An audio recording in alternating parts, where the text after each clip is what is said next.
General Paul Hausser, commanding 7th Army within the developing encirclement near Falaise during August 1944, transmitted situation reports through the second week of August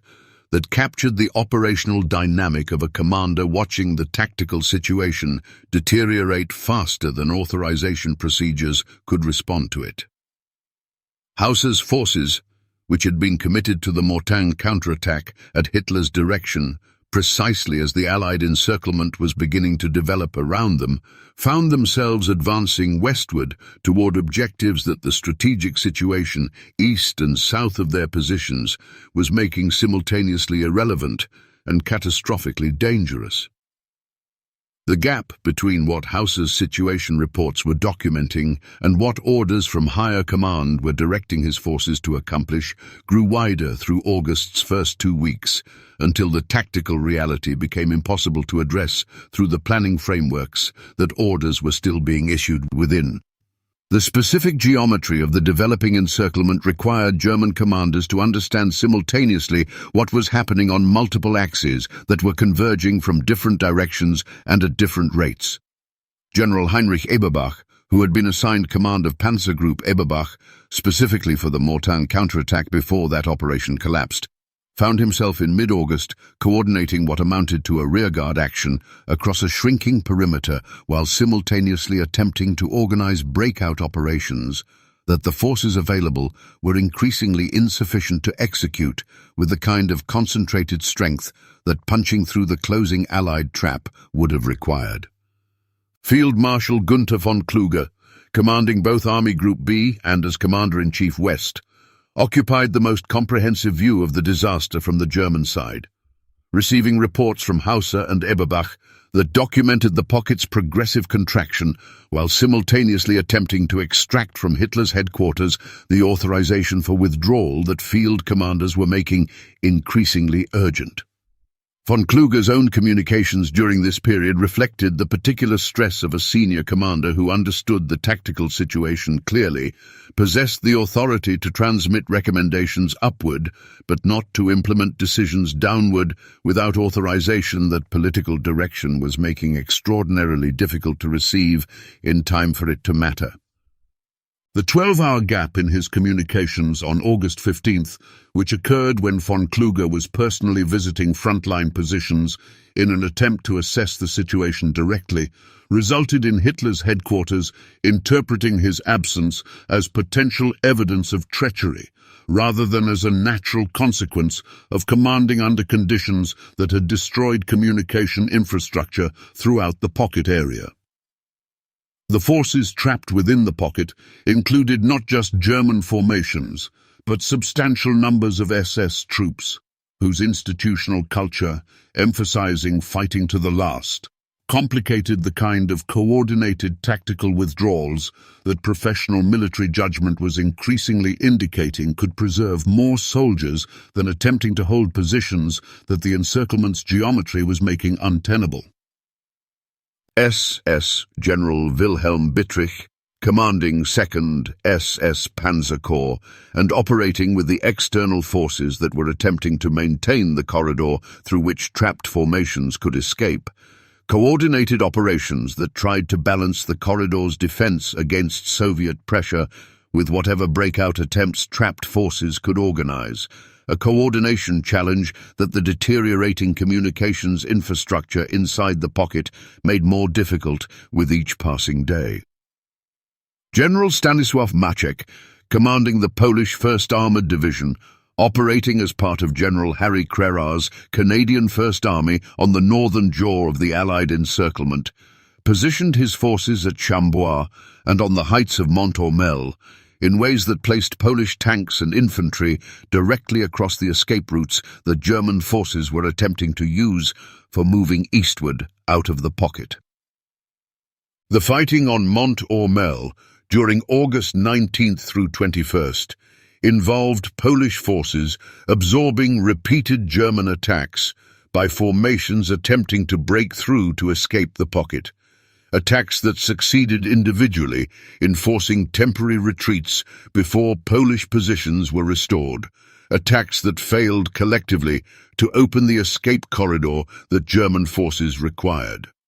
Maczek's forces held terrain whose tactical significance made the difference between the gap remaining open for German escape or closing permanently to seal the pocket completely. The actual corridor through which German forces could attempt escape, the gap between Falaise and Argentan that hadn't closed before the Allied advance could seal it, represented simultaneously the route through which substantial numbers of German soldiers were in fact escaping, and the objective whose closure all Allied encirclement operations were designed to achieve.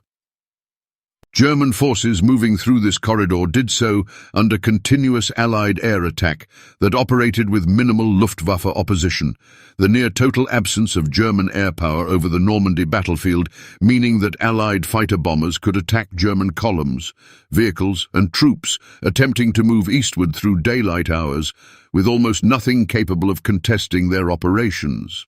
The roads through the gap became channels of destruction along which German equipment was abandoned, vehicles burned, and soldiers killed in numbers that the subsequent Allied surveys of the battlefield would document,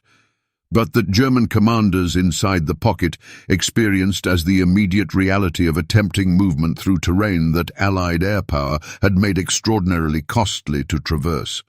Field Marshal Walter Model arrived to replace von Kluge on August 17th, bringing with him the reputation for stabilizing desperate situations that had made him Hitler's preferred commander when crises exceeded other commanders' capacity for managing them. Model's assessment of the situation he inherited, conducted with the kind of rapid battlefield evaluation that his previous emergency commands had required him to develop, confirmed what von Kluge's final reports had indicated. The pocket was contracting, the forces inside it were losing coherence, and whatever could be salvaged from the catastrophe required immediate implementation of the withdrawal options that previous authorization constraints had delayed past the point where they could be executed in good order. The closure of the Falaise Gap on August 21st, when Canadian and Polish forces from the north, linked with American forces advancing from the south, sealed whatever German forces hadn't managed to escape through the corridor that the Allied encirclement had been progressively narrowing. The forces that completed the escape did so largely without their heavy equipment, artillery, and vehicles, abandoning the material that Allied forces would document in the pocket's aftermath as evidence of the scale of destruction that German military capacity in the West had sustained. Soldiers who reached German lines east of the pocket arrived as individuals and small groups, rather than as the organized formations they had been when the encirclement began developing, formations that required rebuilding from organizational structures that existed while the combat power those structures had contained had been left behind in the Norman countryside.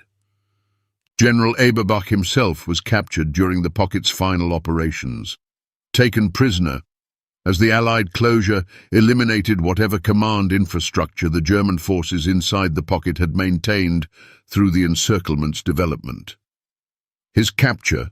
along with the surrender of other German officers whose leadership of the trapped formations had continued until Allied forces made further resistance impossible,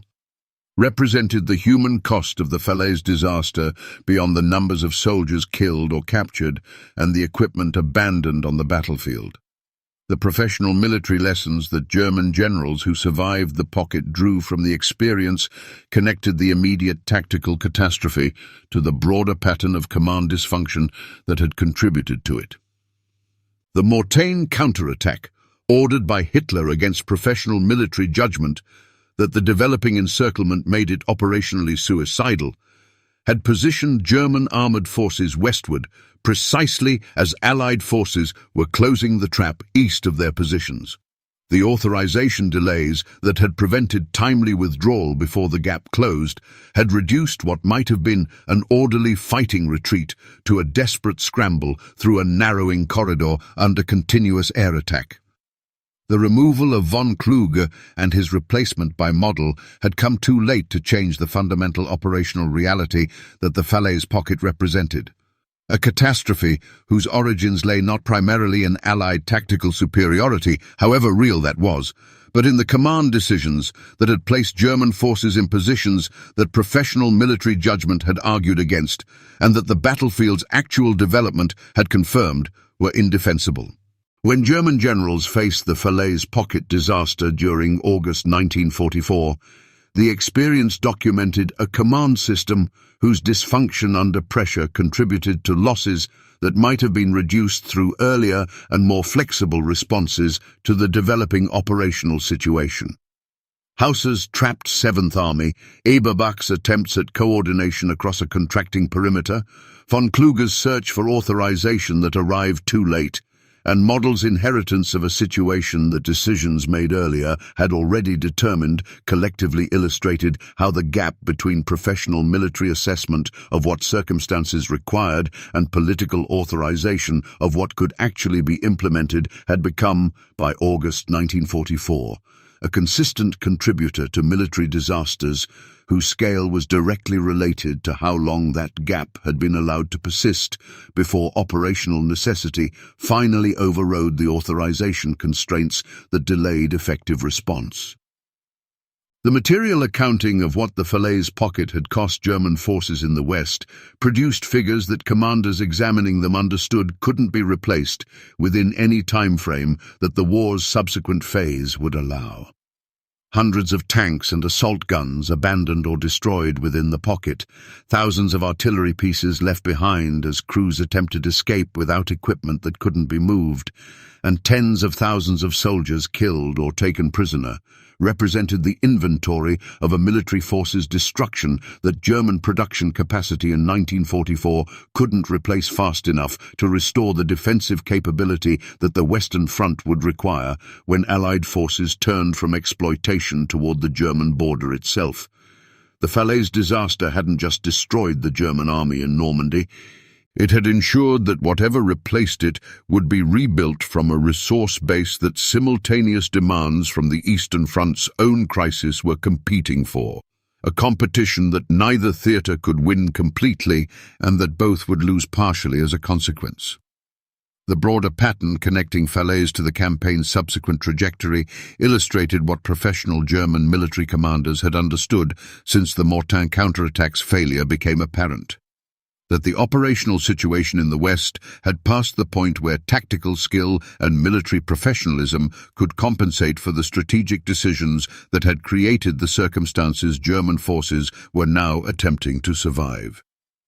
The generals who faced the Falaise pocket disaster had done so within a command framework they hadn't chosen and under operational constraints that professional judgment consistently recommended against, making the disaster's accounting not simply a military ledger of losses, but a documentation of what happens when institutional structures consistently subordinate professional expertise to political conviction across the specific situations where the gap between them produces consequences that can't be undone.